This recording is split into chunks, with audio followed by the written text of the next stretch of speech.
In this TeamWork 5 Manager tutorial, I'm going to show you how to view your time issues.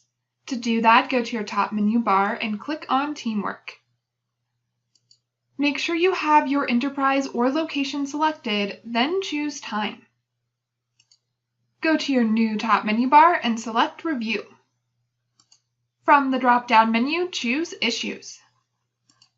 You should arrive at a chart that looks like this. Make sure you're viewing the correct date range before making any changes.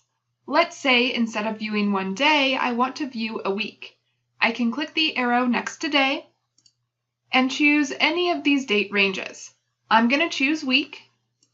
Now I can see more time issues at one time. To adjust the week, I could click on the calendar icon and choose a specific date, or I could use the forward and backward arrows.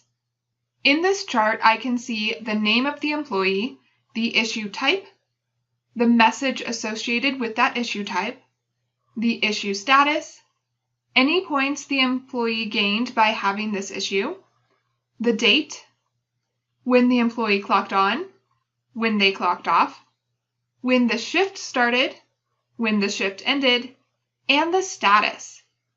If I want to change this information, I can click the three dots next to any of these fields. I'll click this one, then choose Columns. Now you can choose to add or remove any of these columns. Let's say I don't need to know the status. If I scroll down, I can uncheck Status. Maybe I want to view the external ID, so I'll go up and click on that. To exit out of this menu, click outside of this column. Now you can see the status has been removed from the end of this list, and the external ID has been added between the name and issue type. That's how you can view your time issues. Check out the next video to learn how to mass confirm and void time issues.